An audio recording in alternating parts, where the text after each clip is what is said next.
Hey guys, Realtor Adele, your favorite realtor and investment property strategist. Welcome to the monthly housing market report where we discuss home prices and appreciation, mortgage interest rates, housing affordability, and current real estate trends. We also take a look at the jobs market, rate of inflation, and whatever else may be going on globally or politically that may impact the way we buy and sell real property. In this month's report, we're taking a look at the impact of a government shutdown on the housing market. Specifically, what happens to your loan if you're in the midst of buying a home? As for property sellers, will a government shutdown sabotage the sale of your home? We'll also take a look at the Fed's role in the midst of all of this and wrap up with buyer and seller dynamics in Metro Atlanta. Let's begin.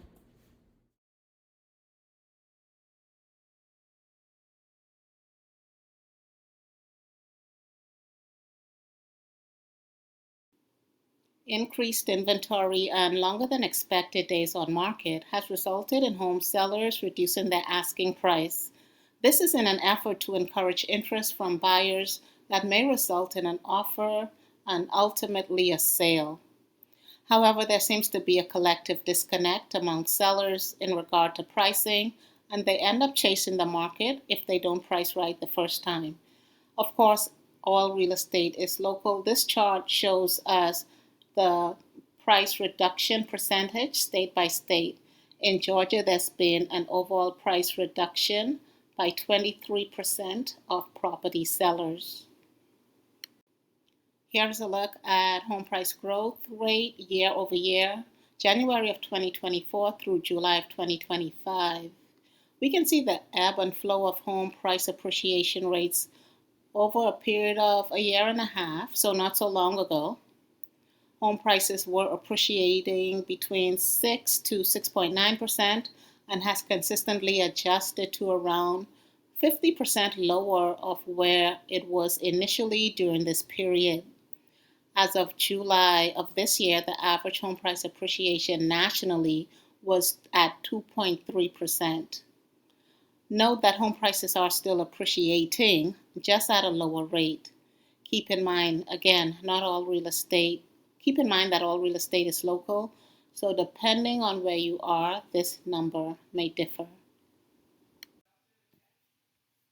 Here's a look at prices in the top 50 metros. This is this is basically the tale of 50 cities. Half of these cities are seeing price increases, and the other 25 metros are experiencing prices decline. The markets that are experiencing a decline in home prices are those that have experienced exponential growth just a few years ago. Overall, these particular markets are experiencing a price correction. In regard to Metro Atlanta, home price growth has declined just over 3%.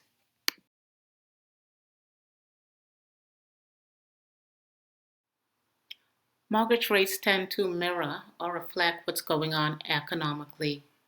Global matters, of course, also plays a significant role, as well as political circumstances. While the Federal Reserve does not set mortgage interest rates, they do influence them. Their job is really to manage pricing and bring stability to the cost of goods and services. They also impact employment. The Feds utilize the rate of inflation and unemployment data to determine if the Fed funds rate should go up or down. Rates have steadily declined in recent weeks. When rates decline, this is usually in an effort to stimulate the economy. When rates go up, it's to slow down the economy and manage the cost of goods and services, aka inflation. Right now, we're currently experiencing one of the longest government shutdowns in history. What does this mean for buyers who have applied for a home loan and for property sellers who are depending on these loans to go through in order to finalize the sale of their home? We'll uncover or talk more about this in the upcoming slides.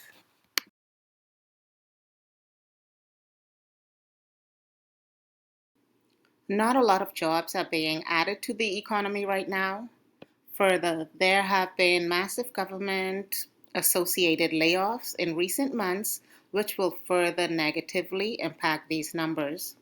Let's keep in mind that the feds rely on this data in order to determine the federal funds rate.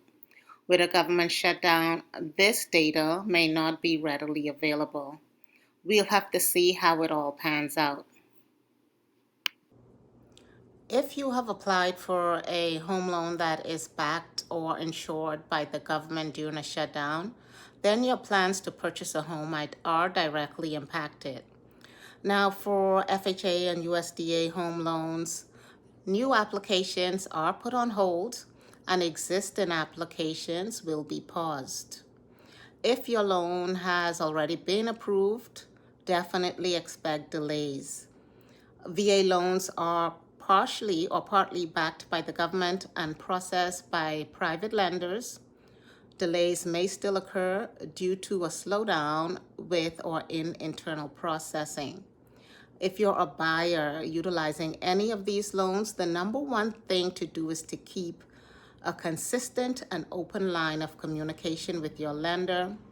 Depending on how your contract is written and how far along you are in the purchase transaction, you may be able to pivot and explore other financing options, such as a bridge loan or converting to a conventional loan. Most importantly, be sure to communicate with the seller to ensure that you are both on the same page and agree with any changes. If you're a homeowner and are currently under contract during a government shutdown, be prepared for potential delays, depending on the type of loan that the buyer has. Any government-backed loans will be impacted directly or indirectly. The main parts of a standard purchase agreement that will be impacted includes the finance contingency, appraisal contingency, and overall loan approval, and of course, final underwriting. All of these components rely on direct lender involvement in order to proceed and get to the closing table. All of these components are time sensitive with individual completion deadlines. Any delay may result in adjusting or changing the deadlines within the contract and ultimately the closing date. It's important to remain flexible and keep an open mind in order to get to the closing table. That said, you are entitled to updates from the buyer regarding their loan status. Also, I encourage you to communicate directly with the buyer's lender for additional assurance. If they're not able to close, then you need to know that sooner than later. Or if delay impacts the timeline of your move, that's important as well. It's about managing the pieces of the puzzle so that you're not blindsided.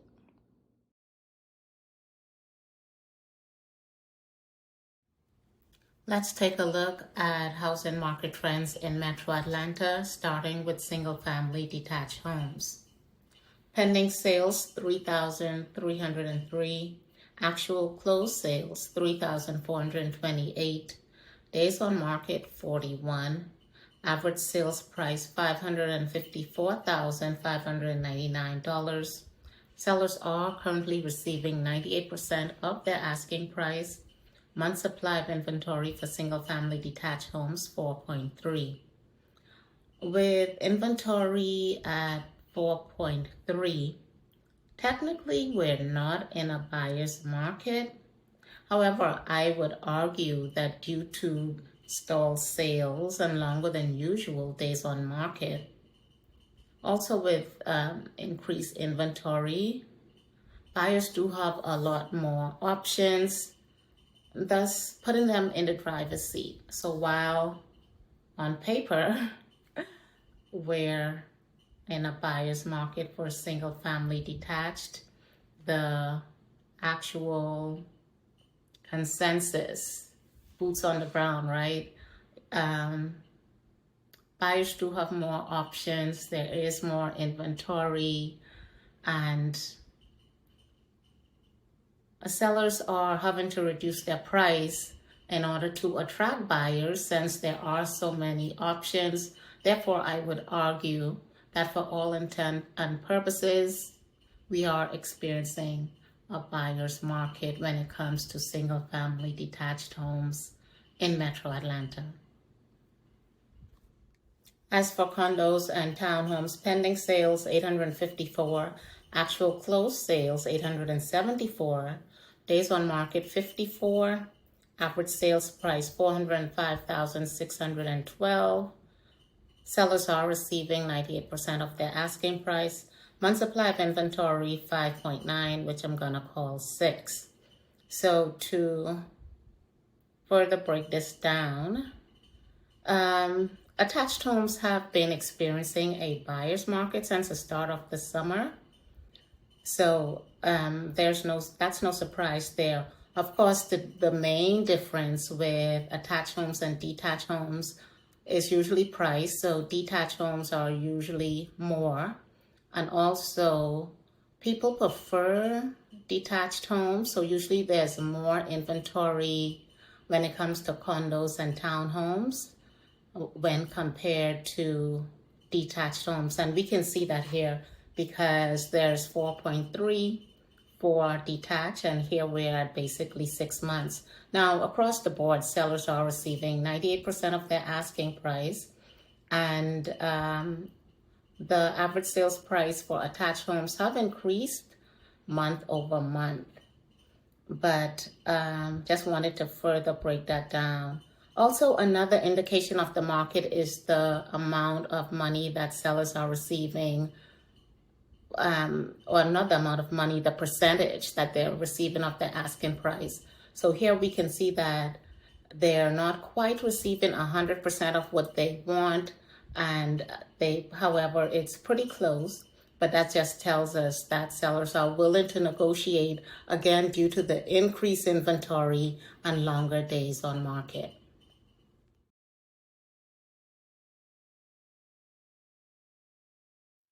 If you have a home or investment property that you're thinking of selling, or if you're curious about its current value, scan the QR code for an estimated home valuation.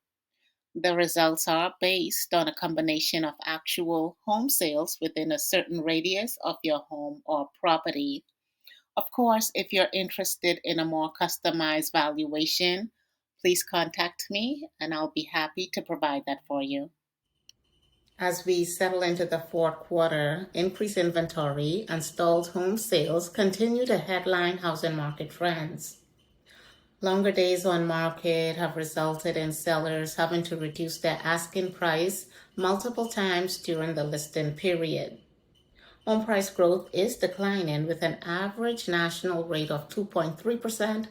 In Georgia, home price appreciation is currently 3.3.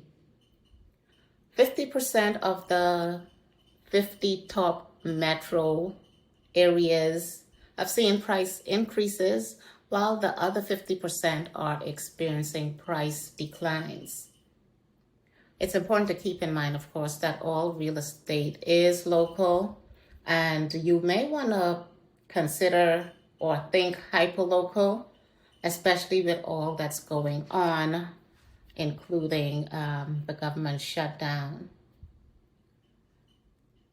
If you're in the midst of, or buyers who are in the midst of purchasing a home will more than likely be negatively impacted by the shutdown, and there may be delays. So those types of loans that are government-backed or government-affiliated include VA, FHA, and of course USDA. With VA, VA is processed by private lenders, so it's not as great of an impact as FHA and USDA. Of course, property sellers may also experience delays depending on the type of loan that the buyer is using. Average home price in Metro Atlanta for single family detached, $554,599. Days on market 54. No, that's 41. So for single family detached, days on market 41. Month supply of inventory 4.3. Attached homes average sales price $405,612. Days on market 54. Month supply of inventory 5.9. Overall, property sellers are receiving 98% of their asking price. And Metro Atlanta is currently experiencing a buyer's market. Current rate for 30-year fix, we're at 6.27%. As always, it's my goal to provide you with accurate information from trusted sources so that you can make the best decisions for yourself and your family. If you are in the market to buy a home or sell a home, scan the QR code and download a free home buyer or seller guide. If you found value in anything I've shared, please like this video, of course subscribe, and be sure to hit the notification bell so that you don't miss out on future videos. That's all for now. See you on the next one.